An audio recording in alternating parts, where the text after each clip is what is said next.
Good evening from Swansea, wrestling fans. I'm your host, Ben Allison, and you are listening to Wrestling Republic's daily broadcast, your one-stop shop for pro wrestling insight, news, and reviews on a daily basis. Last night was WWE Friday Night SmackDown, where the Women's Tag Team Championships were unified. Even more cracks in the Bloodline were shown, as it seems to be going towards a full civil war in a couple of weeks' time at Money in the Bank. And we had certainly an interesting Grayson Waller effect. We're going to be getting into all of that and more on today's episode ahead of AEW Collision tonight. But firstly, let me introduce the co-host of the show, Clark Taylor. How are you today, Clark? I'm doing well. Happy Saturday. We're one day away from Forbidden Door. We just had a sweet SmackDown. We're 1 week away from Money in the Bank. Yep. In the UK, in you guys' backyard. Doesn't get more fun than this. As a fan, I'm stoked to get into it. I keep thinking it's 2 weeks away all the time, Money in the Bank, right? And it is next Saturday. It's a week today. A week today, I will be in London for that show. And that's certainly going to be very, very exciting. It's looking like a stacked card. And yes, like you touched upon, Clark, in just over 24 hours' time, we have Forbidden Door 2. Wrestling's just stacked right now. But also joining us to discuss everything, the head of reviewing here at Wrestling Republic, Coby Galenzoski. How are you, Coby?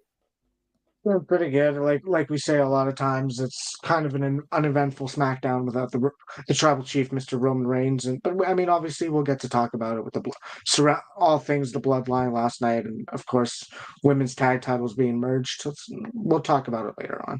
Absolutely, we will. And also, Coby, have you had time to check out Undertaker and Shawn Michaels yet? Can't say I have. One day we're gonna get to it, right? We need to do a video for it. We need to get your reaction the first time you watch those, because that'll certainly be fun. But also joining us, we have Ignacio Pinalez. How are you today, Ignacio? Down here in South Texas, it's 100 degrees, but feels like 111 because of the humidity. So, and feeling the heat because Forbidden Doors around the corner on Sunday, and I think Forbidden Door should be forbidden. I think it's useless and senseless, but that's just my opinion on it. So looking forward to Money in the Bank, but we're here to talk about SmackDown today. So how about we get to it? Absolutely. We needed Ignacio here on Thursday when I asked if this was going to be the final edition of Forbidden Door, or if we'd get a Forbidden Door 3 next year, because everyone on the panel that day said we're going to get one next year, and I would have had one on the opposite side, I think. God. You think it will happen again? It seemed like, it seemed like last year's was kind of snake bit with injuries and stuff that happened, and I just don't. Danielson and Okada, I think, is going to be pretty good. I haven't really paid attention to New Japan as much as I probably should have in the past couple of years. I used to love Sonata, but Sonata's not the Sonata that I remember. So it's I'm not really looking forward to it. There's no really story behind it other than we're just putting matches together for match's sake. It's just them catering to the hardcore fan base of wrestling. That's it. But I mean, I hope there's not a part 3. Oh, okay. Wow. Well, we've already got a comment here, and we got a comment over on YouTube from @Numero1Superfly, who's saying SmackDown smelled so much like Vince McMahon. Any idea what happened to Bayley versus Shotzi? And that is referencing the fact that Bayley versus Shotzi was removed from the show, and so was Corbin versus Cameron Grimes. Both matches were advertised, and we're going to be getting into that a little bit later on in the show. But firstly, let's talk the Usos, as the Usos came out and they opened the show after, of course, turning what Jey Uso turned on Roman Reigns last week. As Coby mentioned in the intro, Roman Reigns wasn't on the show this week. But the Usos opened it, and they admitted they still have love for Roman Reigns, but they just haven't been shown the respect that they feel they deserve. So now Roman is on the island of relevancy alone. The Usos also explained their dislike for Paul Heyman, and that was kind of the focus of this promo. And that kind of makes me think that, hey, this might be, going somewhere, the Heyman and Usos thing. I mean, who knows? Maybe the Usos eventually will rejoin the Bloodline, and that'll be when Heyman gets kicked out of it. But Clark, what was your thoughts on this opening segment and this Usos promo to kick off SmackDown? It was really fishy the way they followed up such an explosive turn last week with then praising Roman out of the gates. I didn't necessarily see that coming. I kind of thought the same thing about a potential turn. Maybe this is a swerve though. And what if it's what if Jay turns on Jimmy in the match? Because it was really Jay that talked about how much he respected Roman Reigns and was thankful for Roman Reigns. Jimmy didn't say much of that.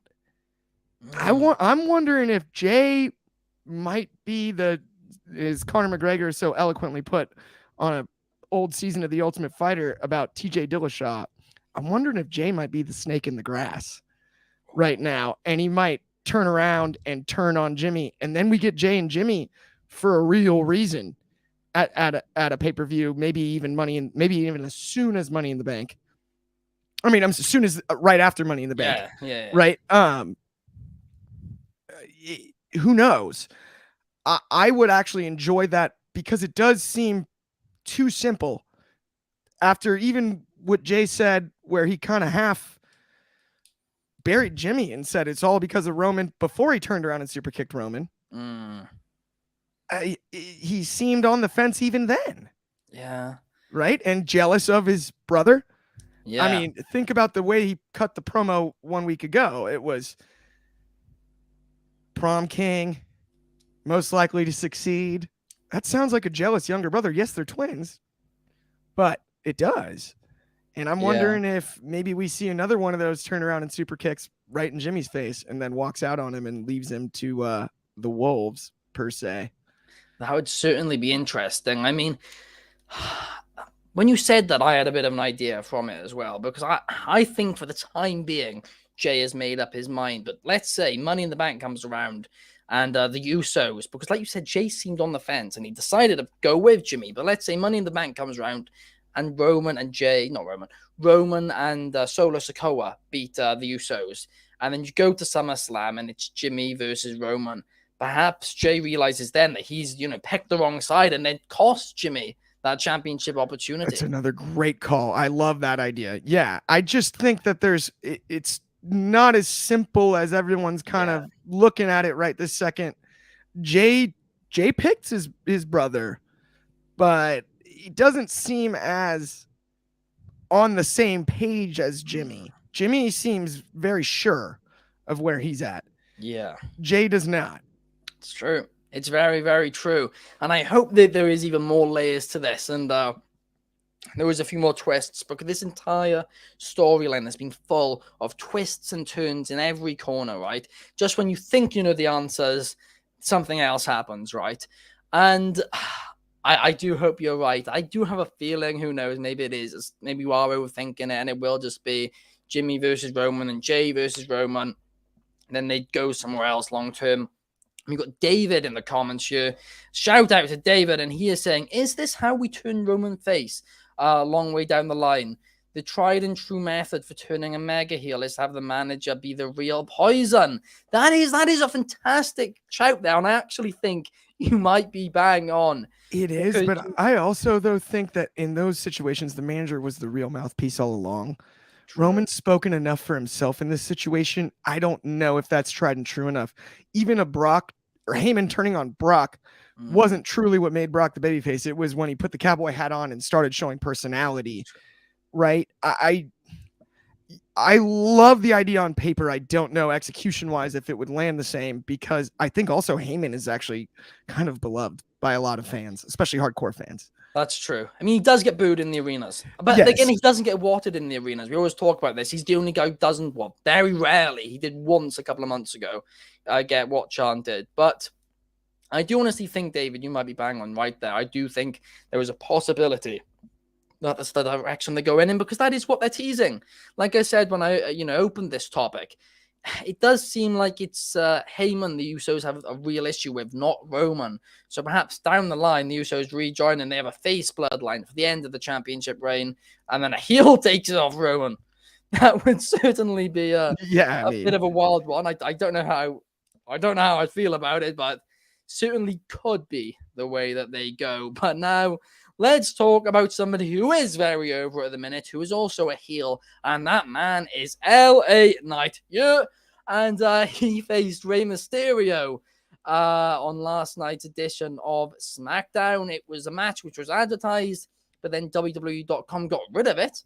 And then it happened anyway. And like number one Superfly mentioned in the comments on YouTube earlier, there were a lot of changes from what was advertised on WWE.com on this show.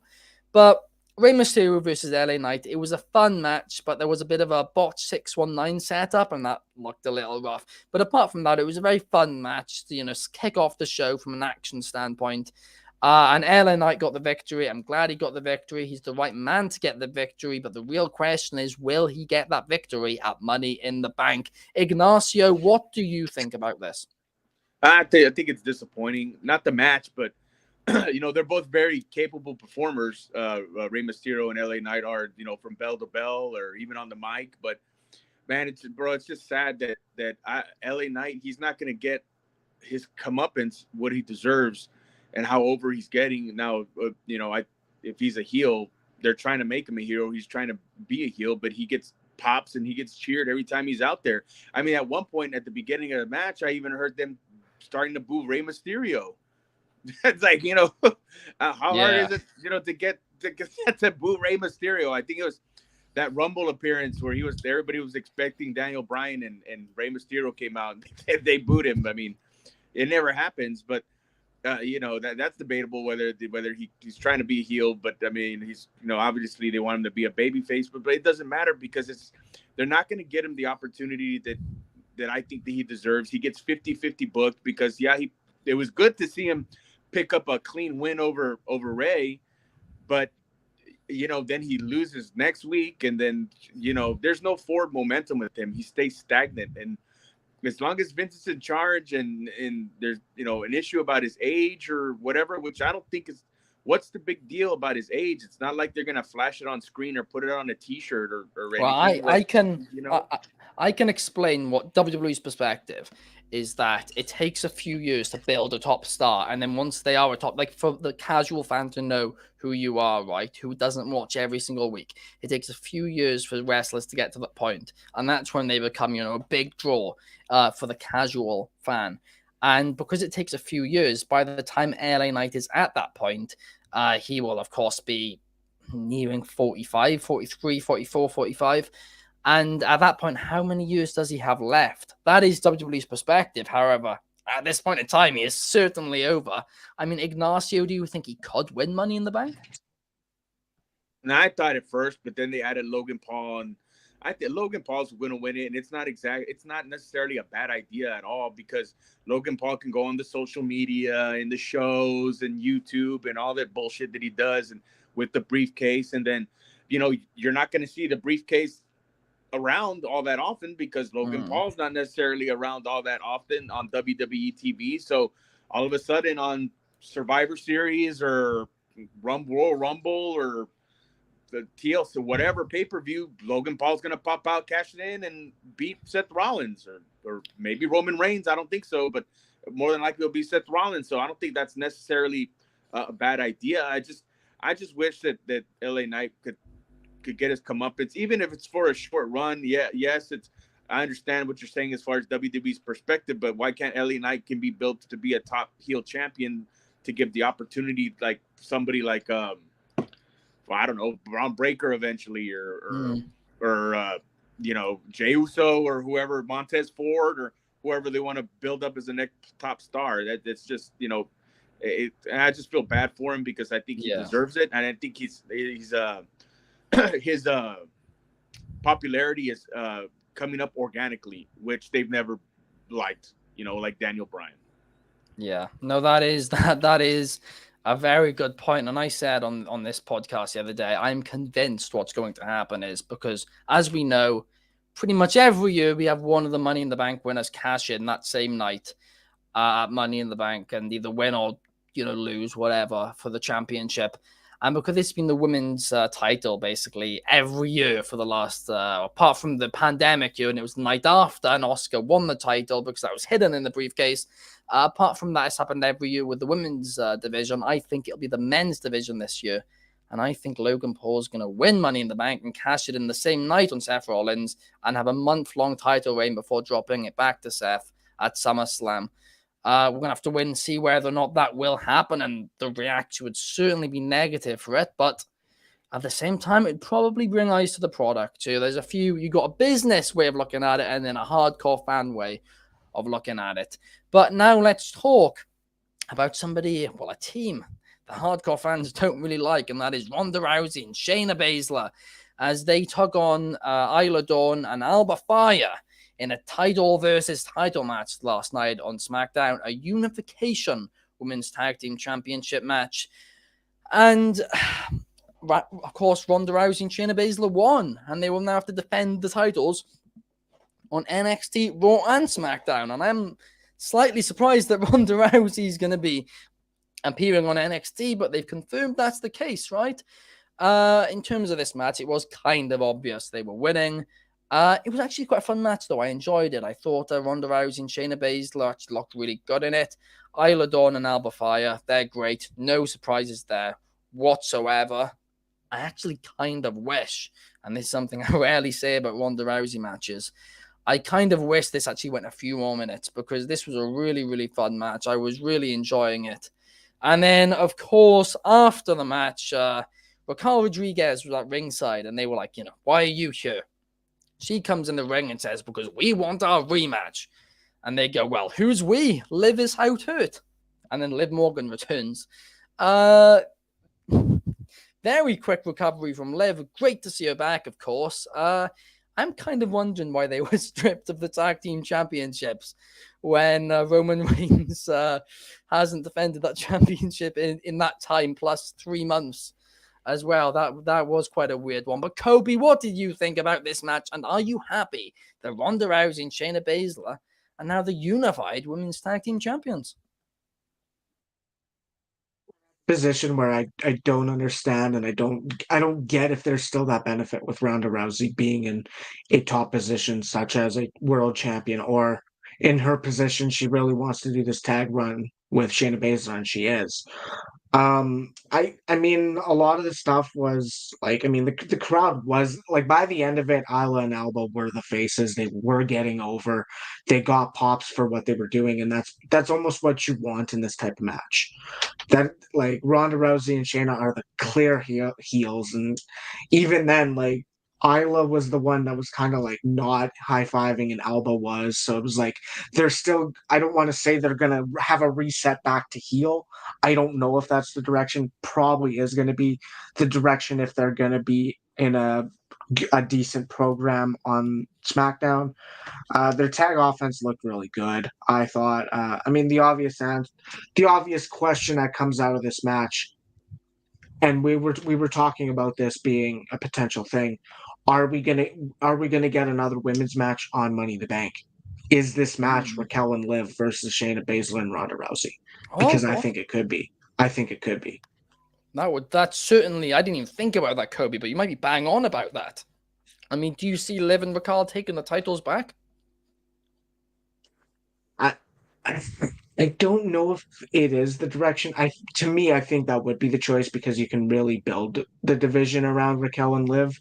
But then again, I also don't know what the direction is because we've already seen the teases. We've seen on Raw Raquel getting in Ripley's face, and then we've also seen what Raquel has said on the bump, saying that Rhea Ripley needs to be put in her place and reminded she's not the biggest in the division anymore. So they are teasing that direction. I think that's a fine SummerSlam match if you can't get someone like a Beth Phoenix. Obviously, I'll have a article coming out soon, potential opponents for Rhea Ripley. I don't know if Rhea Ripley has her hand in that type of match. I'd be interested to see if that is the direction they go. But at the end of the day, I don't know. Yeah. where they're going. And I personally, I would have them win, but I think they are going to have the titles on Rousey and Shayna for a bit because I don't think they have it. They don't have much of a direction to go elsewhere with the tag titles. I agree with you there. Bang on, Coby. And I look forward to seeing that article about who could possibly challenge Rhea Ripley. Who knows? Maybe we'll see double champion Raquel 2 belts. But we'll have to wait and see about that. We got Mark76 saying, is Rhea Ripley hurt? She hasn't been wrestling much lately. I don't think she's hurt. I just think there's not really much. They don't let her wrestle much. Yeah, I one of the problems I have with it. Judgment Day. Sorry for interrupting. No, I mean, it's true. It really is true. But talking about people we have problems with, Lacey Evans was on SmackDown last night, and she took on Charlotte Flair. And, I mean, Lacey still isn't over.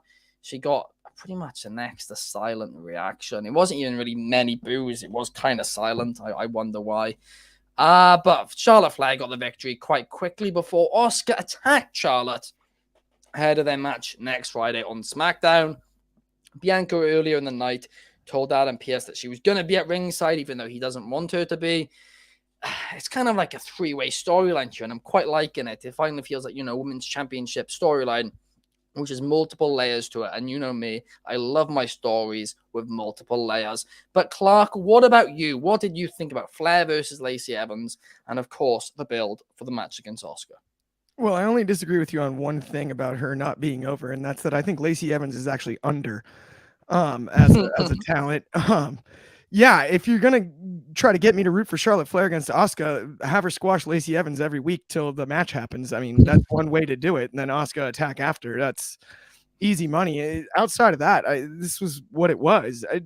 Charlotte's so good in the ring, but I mean, whatever. Figure 8, ball game, and then Asuka does the run in or post match, and we got what we got. I don't know about how Bianca factors into this. I would love to actually see this turn into like a legitimate triple threat storyline. Yeah, because I think three ways with these women are really good and can be really, really, really good. And I think that would give more, reason. You don't necessarily have to fully turn Charlotte babyface in that scenario. You can keep Bianca babyface, or you do all kinds of turns, whatever, along the way, but tell us a story there. And yeah, I mean, I guess that's as much Lacey Evans as I need on SmackDown. So yeah, I mean, that is very true. But what is also very true is what you said about, it being a legit triple threat type story. And most triple threat matches these days, it's not really got like a triple threat style story to it. It's not a three-way storyline. It's kind of just like two people challenging for the title thrown together. But this has got a real story to it. And a triple threat would make a lot of sense. And that is what I'm hoping the direction of it is, because that at SummerSlam would be a lot of fun, wouldn't it? Yes, absolutely. Absolutely. And we got number one Superfly here saying, do you think WWE have given up on Lacey Evans? There's literally no plan or character for her, in my opinion. I mean, there isn't a plan or character. They try to do this. They try to, every time they go and try and push Lacey, something comes up and it's pretty much her fault. So, I mean, they try to do this new Sergeant Slaughter type gimmick, right? And of course, then she got into the Twitter beef with his daughter, I think it was, about it. She just doesn't help herself in any way. She didn't ask him if she could use the Cobra Clutch. I mean, she just did it anyway. It's bad, There's just she's just trouble. I mean, that's the way about it. You have a talent who's basically cancelled. I don't know why they're. I mean, it's not unheard of for WWE to, try to stand by talent and, protect them with online controversies and stuff going around. But, I mean, we compared it, not to get into a big debate about this now, but we compared it earlier in the year to the Mandy Rose situation, and it's like Mandy Rose did a lot less. But we're going to have to, wait and see what's next for Lacey Evans, and if they do have a plan for her at all, or if she's just a jobber now. We're going to have to wait and see. But now let's move on and let's talking about online. Let's talk about the Grayson Waller effect. Of course, WWE's social media talk show. And he had a Pretty Deadly on as a guest. And I love all three guys here. I love Pretty Deadly. I love Grayson Waller, but the crowd just weren't really into this segment, were they? It was a little bit weird. But my biggest note from it was that WWE just need to do something with Grayson Waller. Ever since he's been on SmackDown, he's just been a talk show host. And I don't have too much of an issue with that because obviously getting him, they're getting the main roster fan base familiar with him. But you need to give him a match sooner or later, and it's not even like they're building towards one here. But anyway, Pretty Deadly then tug on the Street Profits, and was another fun match. Montez Ford tucked the vest off Pretty Deadly and put it on. That was quite funny, and it was just all together a really fun match. But the Street Profits took another loss, and that really surprised me. I really do feel they might be splitting them up. And I say this, I feel like, on the show every week. And I think I've said it on the show every week for about the past 6 months that I fear they're splitting them up. And then in interviews, they're saying, no, we're not splitting up. We're not splitting up at all. But I don't know what the direction is for the Street Profits at all because they just keep losing. But on a more positive note, Angelo Dawkins looked great in this match. He really, really did. But Ignacio, what were your thoughts on the match and segment on the Grayson Waller effect? I see a bunch of people with a lot of potential. Look, for the talking segment ran too long. It just seemed like they were kind of dragging on. They gave them a lot of kind of hokey dialogue, which I'll say this about the Pretty Deadly and Grayson Waller. I agree with you. I like all these individuals, but I think WWE tends to, when bringing people up from NXT, sometimes I think they assume that WWE audience is familiar with these people when they're not, because maybe only about a third of the audience actually pays attention to NXT. So they bring these people up and they don't know who they are, and they can do video packages with all their production expertise that they have here. They can find different ways to introduce these individuals to get them more familiar, get the audience more familiar with them. I don't think this is a great way to display Grayson Waller. He's a solid promo and is only going to get better, and has an enormous amount of athletic ability. And I don't think the dialogue they're giving him is very good. And I think he needs to be doing something else, building towards his first match. But I don't know. I was going to ask you. I mean, I don't know if he's injured or what they're waiting on, but I think once he gets in the ring and people see what he can do, he'll get more of a response. I will say this about all this when I see my thought trailed off, but all three of these guys starting off, one thing that I saw is they're all very comfortable on the microphone. Like they didn't lose train of thought. They delivered their dialogue well. They showed like emotion and like facial expressions and stuff like that. So they got good, solid promo skills, and they're only going to get better once it gets to a point like Pretty Deadly, for example, and definitely Grayson Waller. Once it gets to a point where they can kind of raise their hand and, hey, what about if we do this? I think once they put more of themselves into their promos and they're allowed to do that, I think they're only going to get better. Because I think Pretty Deadly, they're weird, but they're somewhat entertaining. But they can kind of get, like, if they are allowed to, they're sneaky shits. They get sneaky wins, but because they're smaller in stature and all that stuff, that they're somewhat athletic, but they can get like Honky Tonk Man heat. Kind of like Honky Tonk Man was like goofy, and this guy's a goofy dancing fucking Elvis impersonator and weird, and then he had that Intercontinental title run because because he was sneaky and slimish, you know what I mean? Yeah. Hit the guy with the guitar or he'd roll up and pull the tights and get a win. So they have potential to get that kind of type of heat. It's just the way that they presented it, and probably WWE made a mistake by introducing them so fast this way, by shooting them into a top tag team spot with the champions right away. I mean, I don't even know how many matches they've had on SmackDown. They definitely haven't had that many wins, but they haven't had like any promo packages for their title runs in NXT or anything like that. No video packages, out in the street doing whatever they do or whatever, trying to build up their character. It only seems WWE's kind of selective as far as like character development, who they're gonna going to focus on in the moment. They only put so much time certain people, and I think if they did that with Pretty Deadly, that they'd be more over as heels like they should be leading into this match, a big match in London to main event with Kevin Owens and Sami Zayn, who main evented the first night of WrestleMania. That's a big deal, and I think they should have been more build-up. One more thing is that another example on how they do things in reverse is they do all these things like triple threat matches and gauntlet matches or whatever, and Pretty Deadly, they win, but then it's like, okay, you had these guys come out of nowhere, and yes, the finish to that match, gauntlet match last week, it matches who they are in their persona. But then again, we don't know who they are, and we haven't seen them on SmackDown. They haven't been winning matches, so they have the guys win the gauntlet match, get the sneaky win, and okay, we'll start giving them wins on SmackDown, so we can kind of legitimize them to give them a reason why they should be in the tag team title match with Sami Zayn and Kevin Owens. Do you get what I'm trying to say? Yes, I do. And it's some great points there. And I even think that's what they're kind of trying to do last night, was like with Pretty Deadly talking about like, we won the gauntlet match, so we beat the Street Profits, and listing all the teams in the match as if they beat them all. And then even Corey Graves had a great line about, yeah, that's how a gauntlet match works. Like, you take the wins from everyone else. Oh, it's hilarious. Or not Corey Graves, I'm sorry, that was Wade Barrett.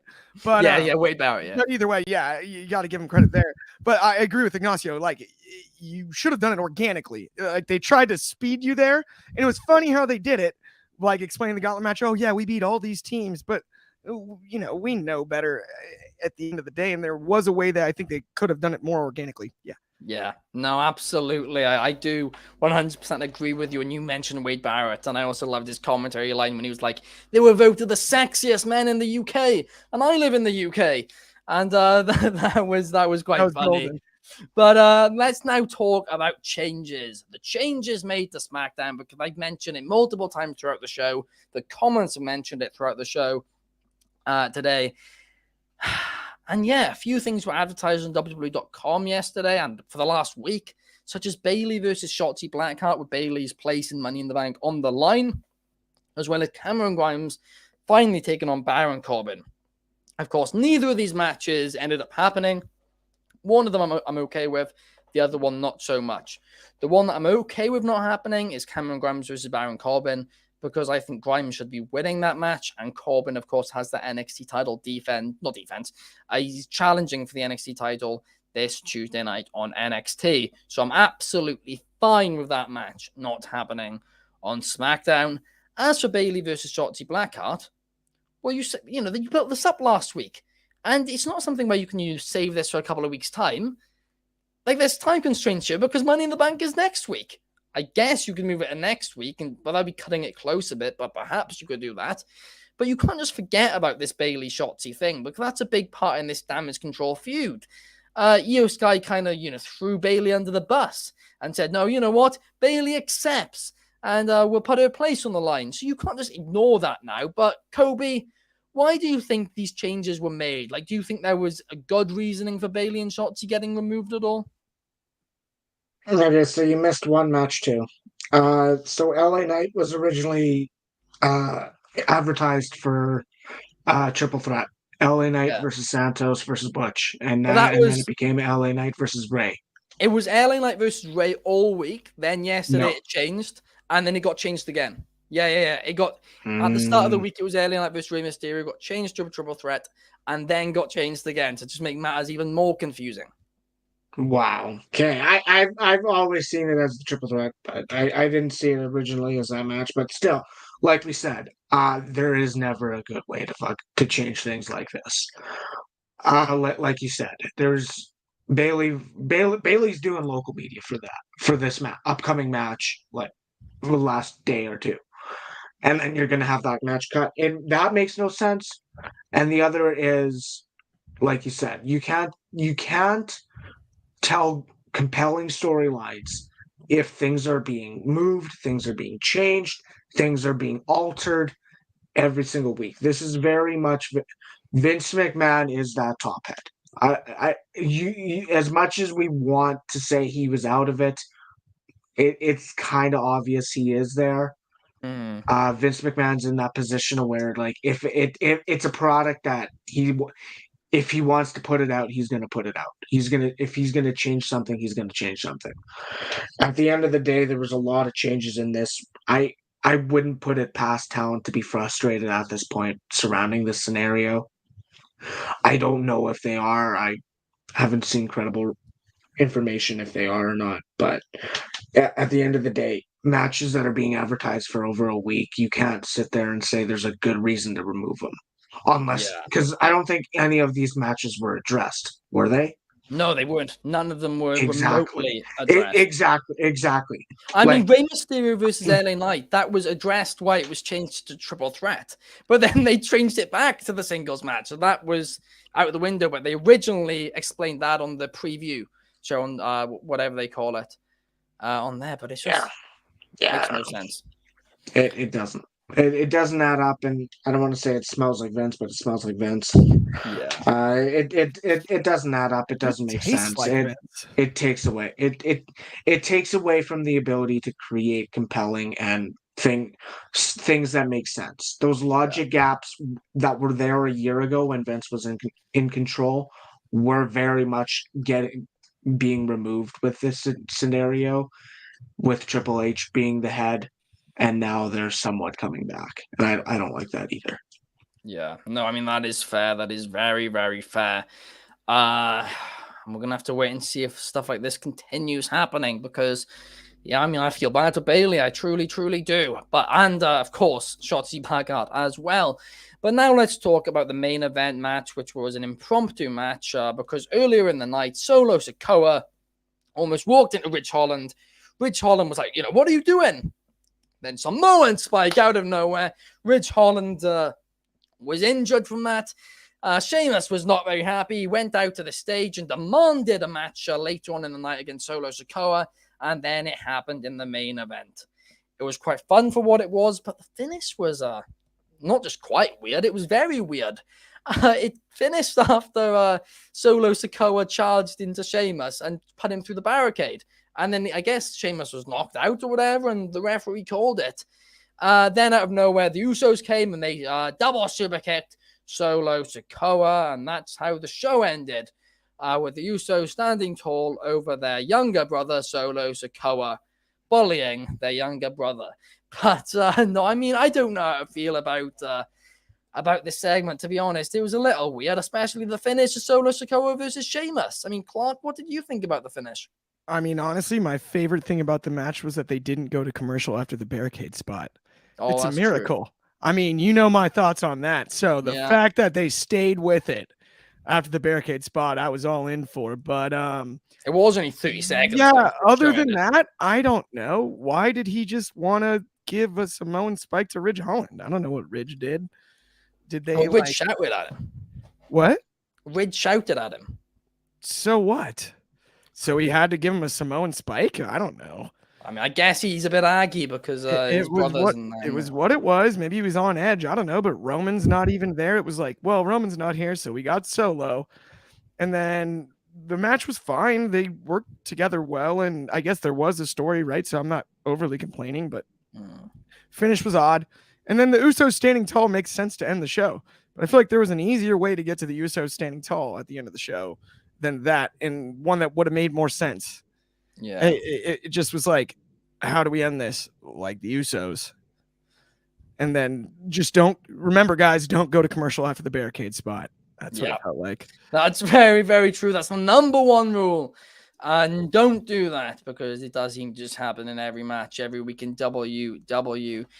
But Ignacio, and AEW as well. Ignacio, what did you think about the main event? Were you okay with the finish? Well, if you guys,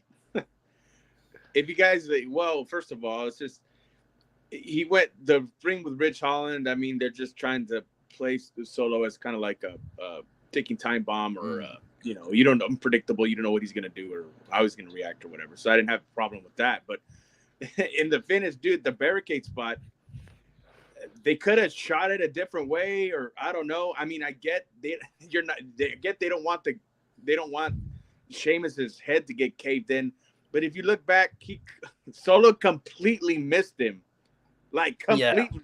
Yeah. He fucking missed him. Like He it was ran through the barricade. He just ran through the barricade. On WWE.com, they posted a photo of it happening, and literally there's like about a foot gap between them. It's an awful photo. It's just, I don't know, or Sheamus probably because he was unconscious, fainted and passed out or whatever. But that wasn't good. But I mean, other than that, I mean, the match was fine. It was good. They're both capable performers again. Solo's going to be really good. I mean, he's on the onset or in the early stages of the main roster run. So, he's got a lot of development to do, and he's going to be great. Sheamus is, the type of competitor doesn't mind, I should say, putting people over.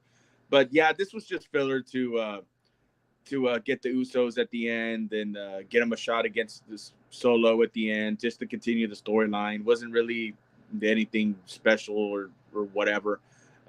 So yeah, I mean, it just was that. It's just what was presented.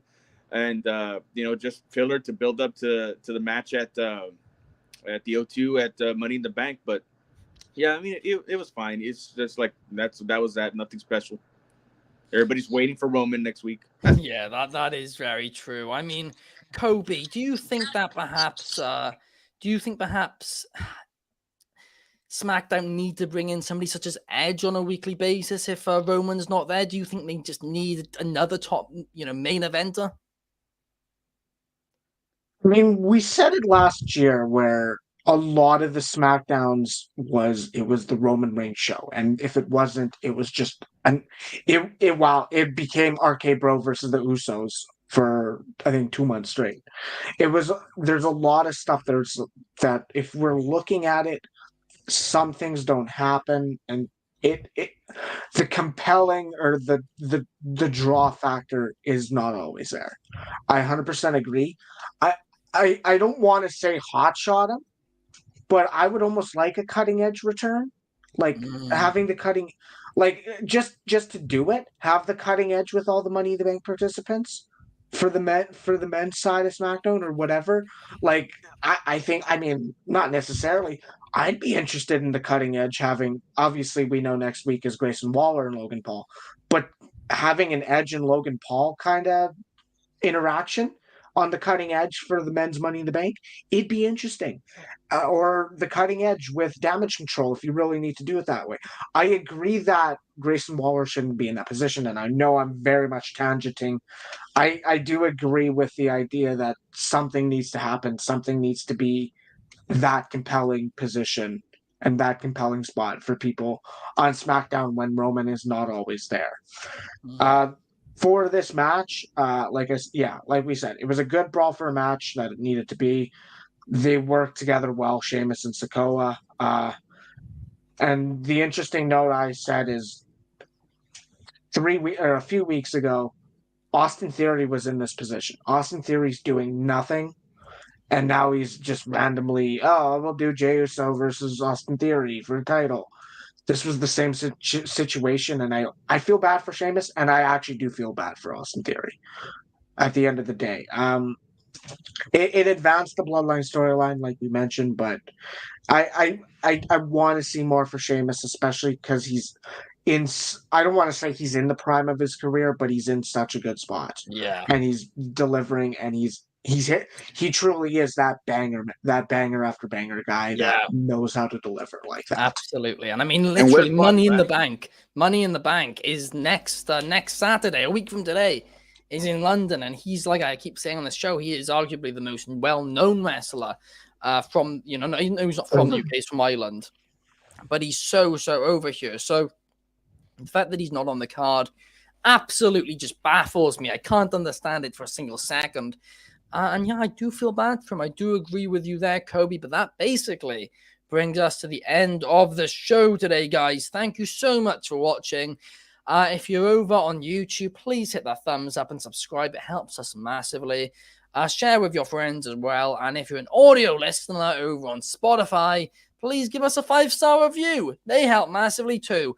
But thank you so much for watching, and thank you to Clark, Coby, and Ignacio for joining me here today. And we will be back very shortly to see you guys tomorrow. Same time, same place. See you guys.